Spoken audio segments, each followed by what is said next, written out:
دوسرا سوال یہ ہے کہ نبی کریم صلی اللہ علیہ وسلم کی حدیث ہے کہ میری امت کے 73 فرقے ہو جائیں گے، 72 جو ہیں دوزخ میں جائیں گے، ایک جنت میں جائے گا. تو اس جنت میں جانے والے فرقے کے مطلب کام کیا تھا؟ فرقہ نہیں فرمایا آپ نے، فرمایا جماعت ہوگی. 77 فرقہ کہا ہے جی، اور 73ویں کو جماعت کہا ہے، اس لیے آپ حدیث کو نہ بدلیں. اچھا تو ایک جماعت ہوئی، ٹھیک ہے. تو ہم کہتے ہیں ہم وہ جماعت ہیں. تو ہماری جماعت میں بعض آدمی ایسے ہیں کہ وہ بظاہر ان کے اعمال نظر آتے ہیں، وہ ایسے ہیں کہ وہ جنت میں جانے کے حقدار نہیں ہیں. ہماری جماعت بھی بعض ایسی ماشاءاللہ نہیں بھائی، ہن سے نہیں یہ بات. ٹھیک ہے. تو اس لیے ہنس رہے ہیں کہ انہوں نے دیکھتے دیکھتے آپ کو خدا بنتے ہوئے دیکھ لیا ہے. نہیں کہتے ہیں بڑی تیزی سے ترقی کر رہا ہے ایسا. پہلے یوسف پر نظر ڈالی، اب خدا بن کے بیٹھ گیا ہے. این جی او کے اعمال پہ فتوے دے رہا ہے کہ فلاں جہنم میں جائے گا، فلاں نہیں جائے گا. آپ کو کس نے یہ اختیار دیا ہے؟ حضور یہ اور دوسرے یہ غیر احمدی سوال کرتے ہیں. نہیں بات سنیں جی غیر احمدی چھوڑیں، آپ اس کو غیر احمدیوں کی طرح سوال کر رہے ہیں. جی بات یہ ہے کہ آپ ایک بات سے ایک استنباط غلط کر کے اسے کلیتاً صادر کر رہے ہیں. یہ دونوں طرف یہ بات غلط ہے. یہ کہنا کہ نعوذ باللہ من ذالک امت محمدیہ کا ہر فرد جو احمدی نہیں ہے وہ جہنمی ہے، بالکل جھوٹ ہے. جی ہرگز یہ مراد نہیں ہے. ٹھیک ہے. کلہم فی النار سے مراد یہ ہے کہ وہ سارے ناری فرقے ہیں، لیکن ناری فرقوں کا ہر فرد بشر ناری ہونا ضروری نہیں ہے. جی ناری ان معنوں میں اظہار ناراضگی ہے، ان کے اختلافات کی وجہ سے، ان کی غلطیوں کی وجہ سے صرف ایک ناراضگی کا اظہار ہے. ورنہ قرآن کریم بتاتا ہے کہ یہودیوں میں سے بھی لوگ جنتی ہو سکتے ہیں، عیسائیوں میں سے بھی ہو سکتے ہیں.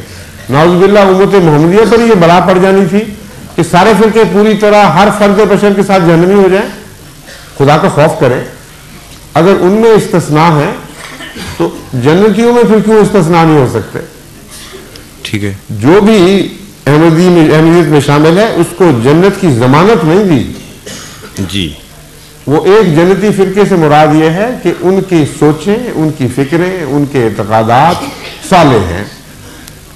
شرط اس میں ایک شرط بیچ میں ہوتی ہے مخفی.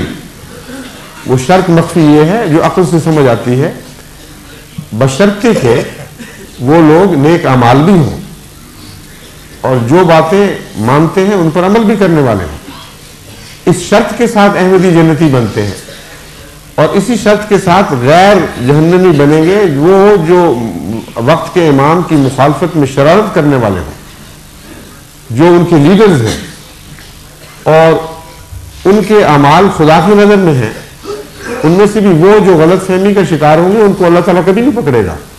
اس لیے ایسے بڑے بڑے دعوے نہ کیا کریں جو احمدیت کا حلیہ ہی بگاڑ کر لوگوں کے سامنے پیش کریں.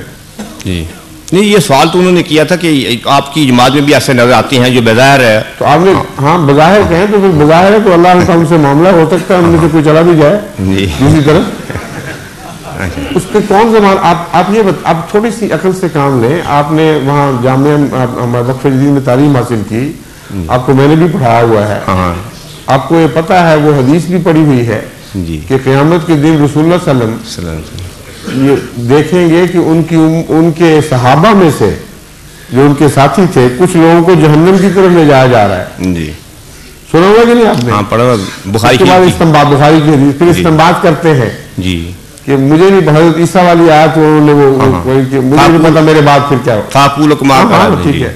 اب بتائیے اگر ان جنتیوں میں سے بھی جن کے متعلق ظاہر فتویٰ یہ ہے کہ اس سے بہتر جنتیوں کا گروہ کبھی پیدا نہیں ہوا، ٹھیک ہے، سلۃ من الاولین، جی لیکن آخرین میں سے سلہ کا لفظ استعمال نہیں ہوا. ٹھیک ہے. وہ بڑا گروہ تھا. جی خلیل من الاخرین، آخرین میں سے نسبتاً کم اس مرتبے کے لوگ ہیں. ٹھیک ہے.